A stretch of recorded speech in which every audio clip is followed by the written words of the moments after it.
Hello friends, welcome back. It is March 25th and I need to do a little bit of planting in the garden right now.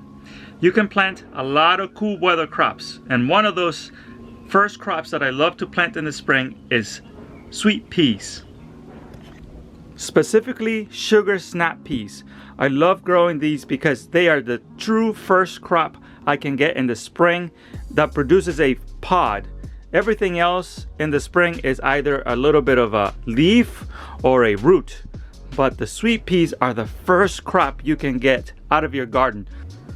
So I love sprouting them in little tray cells like this, getting them up to this height, about 4 inches high, and then I put them into the ground and I give them a nice trellis so that they can grow up and give me a sweet crop very early on.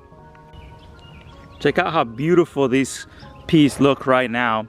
And I have a trellis back there, and I think I'm going to put them there this year. Last year I put them in my neighbor's yard, but this year I want to try that area over there because I like to rotate where I plant things. I never plant the same thing in the same spot every year, because if there's any disease in the ground from last year or past from last year, I want to move them to a different location. So I'm just going to move them like 15 feet away into that spot over there.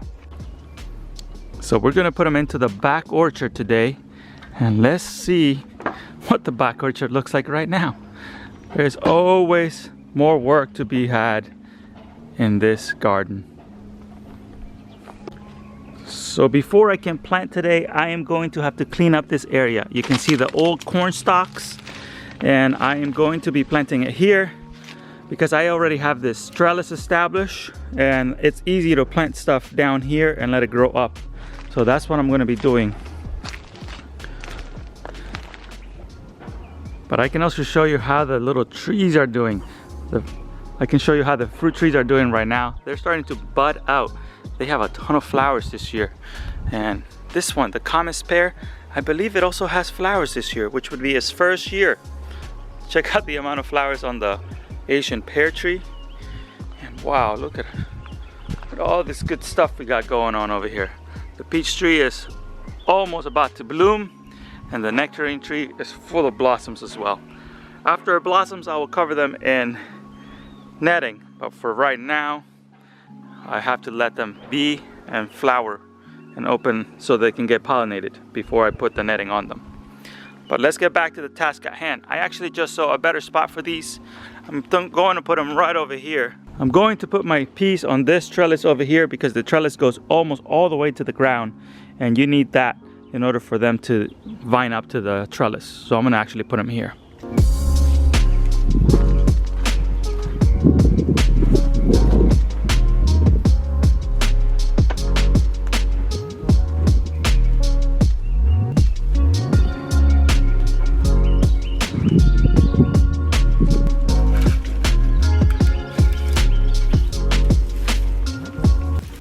It took me a while to clear the trellis, but I have put a bamboo cane every 6 inches or so. You can see it right there. And I'm gonna be putting 1 pea per bamboo cane, so it can go up the bamboo cane and onto the trellis, and hopefully we'll have a lot of peas here.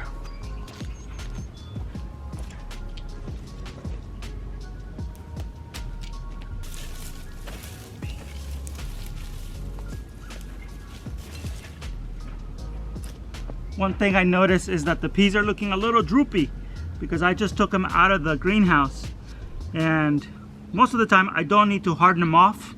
That means that when you take them out of the house, they need to get acclimatized to the UV lights from the sun. But since these have been in the greenhouse, I'm going to put them out right now. But just to be safe, I'm going to plant only half of the peas today, see what they look like tomorrow, and then I'll plant the rest tomorrow.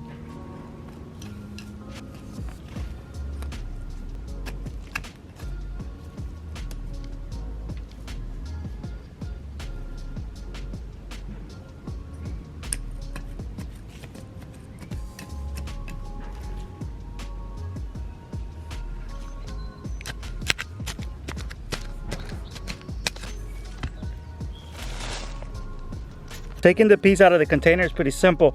I push with my fingers at the bottom and that kind of pops it out. And then I turn the thing over and I let gravity do most of the work. because I don't want it to get damaged. Look, this one we have a problem because it's in the other container. So here is this one. Good, perfect roots. Now we're gonna try to put it into the ground without harming it. Let's put it into the ground without trying to harm it. And we're trying to match the level of the soil here to the stem and not to overbury it.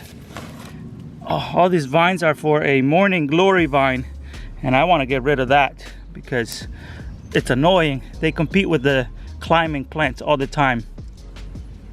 Let's do the next one here. See if we can get it done easily. This soil is nice and moist today, which is real good. I hope we have a good year for the rains, because last year the rains were pretty bad and not reliable. Here goes this pea plant. Sometimes I put 2 seeds per container, so then I get 2 of them. So when that happens, I want to put this one on the next cane over. So I would leave this space empty. Sometimes I have 2 seeds per hole, so I get 2 plants, and then I'm gonna let this cane go here, and I'm gonna skip this cane so I can move that one over here, and I'll go plant the next one here. I really debated on whether or not I should plant these peas in my neighbor's yard, but she doesn't have a closed-in fence like I do back here, and there is a bunny in the neighborhood, only one. I'm sure it's gonna have babies this year, so I don't want to plant anything that the rabbit can eat over there. Peas are their favorite snack, and anything tender really.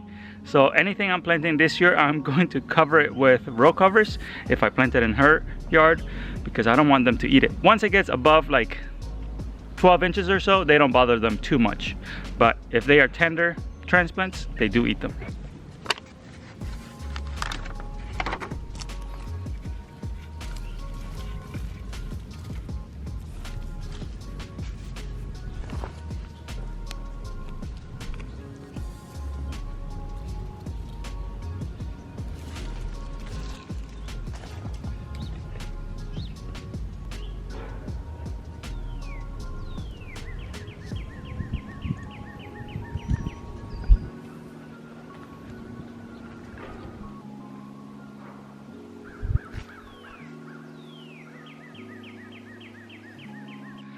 So I got those peas in the ground, and I have another 3 trays over there. I am going to leave these in the shade because I have a feeling that they might get sunburned. So I'm gonna leave this in the shade today, and tomorrow, once they've acclimatized a little bit more to the sunlight, I'm going to plant them out. And if tomorrow those are looking great, I will put these beautiful ones into the ground as well. I have my work cut out for myself this year. That area over there, I used to have my hoop house, the unheated hoop house, and the bamboo is coming on from all 3 sides. So I decided to take out the hoop house out of there this year, and I'm gonna use it to grow rapid fire foods like corn, squash, stuff like that. Because if I keep using it like the way I was using it, the bamboo is gonna grow into the area I already cleared. So I need to focus on clearing it a little bit at a time, because it's a ton of work to clear it out. This year I'm trying to focus on growing my favorite type of foods and the favorite type of foods that my family likes to eat, because I can supplement my grocery budget by growing a ton of food here. I can't grow everything I need to eat. Like for example, I can't grow rice and I can't grow cereals, but if I can grow all the vegetables, the herbs, fruits, then I can focus on spending the money I do have on the groceries that are at the store, that are produced a lot easier with machinery like rice. So I'm going to be growing corn so I can have like a little flour so I can make tortillas. I'm going to be growing a ton of winter squash because those are easy to store. I also will try to grow a ton of sweet potatoes and regular potatoes because we eat those quite a bit. So I am focusing on the crops that produce really well here, and I am going to be experimenting a little bit this year with the crops that I've done in the past. But this year is not an experimenting year for me. It's going to be a truly year to grow for production, and I want to grow as much food as I can in this garden this year. It's going to be very important. If you don't have a ton of space in your house, you can still grow a few high valuable crops like chives, green onions, cilantro, parsley, thyme, rosemary. Those things do really well in containers, and they save you a little bit of money, so that you can spend those dollars that you would use on those things on the things that have gotten really expensive. Eggs are $5 at Aldi right now, and at the local Walmart, 1 dozen eggs last week was $14. So things are getting really pricey, and if you can grow your own food, you can really help your budget. And food security is going to be important this year. Even if you have a space that is 5 feet by 5 feet, you can grow enough veggies and herbs to supplement your grocery budget. So let's band together, let's learn from each other on how to grow food this year, and let's beat inflation by growing your own food. Thank you so much for watching, and I hope to be able to inspire you to grow more food this year. See you on the next one.